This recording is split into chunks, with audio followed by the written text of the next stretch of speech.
just to get ready for the actual lift. It's no secret that I love to deadlift. I mean, something about throwing around heavy weight, even if you're only 5'5", 5'6" on a good day and weighing in at under 150 pounds, just makes you feel like a beast. When I started to really get into powerlifting, this was back maybe in like 2015, 2016, a lot of the learning that I did was probably just like everyone else. It was from Instagram. It was just from watching other lifters. One of the big things that I learned from Silent Mike was like tucking the armpits and whatnot when you're doing a deadlift. And that was probably the first time that I broke 3 plates after like incorporating that into my training. I've never had an actual powerlifting coach. I'm not even gonna say or begin to think that I'm any type of expert or pro, but I did want to talk about this real quick. This is one of those things that I completely misunderstood when I was learning to deadlift, and it took me years to realize what the heck people were talking about, and that's pulling the slack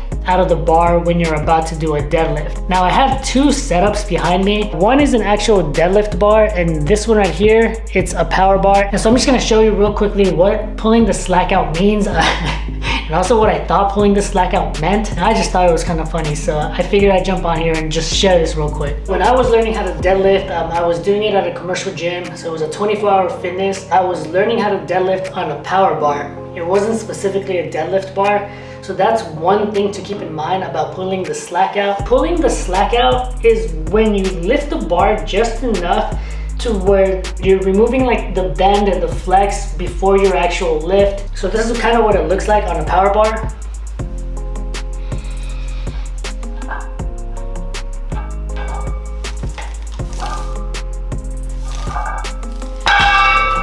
So if you notice, it's not gonna be much. Power bars just aren't meant to bend a lot. It's not supposed to have a lot of whip. It's not supposed to have a lot of flex. Odds are that if you've been trying to pull out the slack and you're learning how to deadlift in a commercial gym like I did, you're gonna have a hard time understanding what this is because it's not gonna feel right. And that's what was happening to me for years and years and years. I have no idea why, but this is what I thought pulling the slack out meant. Would be when people did this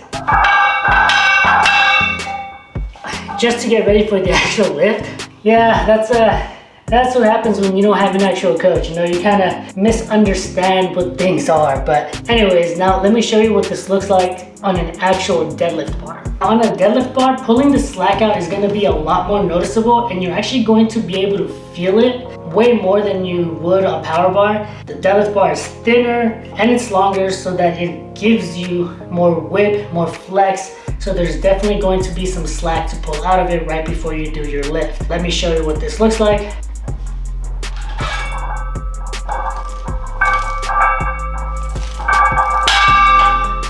You will notice the slack much more once you start getting to heavier weight on the deadlift. I'm gonna try and hold it as much as I can before the pull so that you can see it.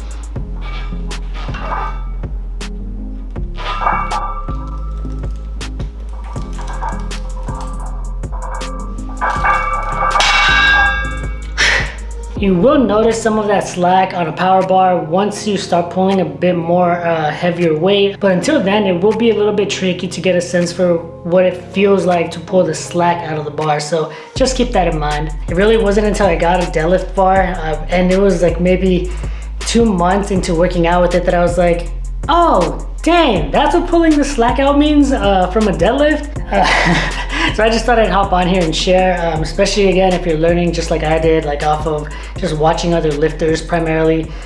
So yeah, that's it. Thanks again for watching. This is your boy LJ, and I'll catch you next time.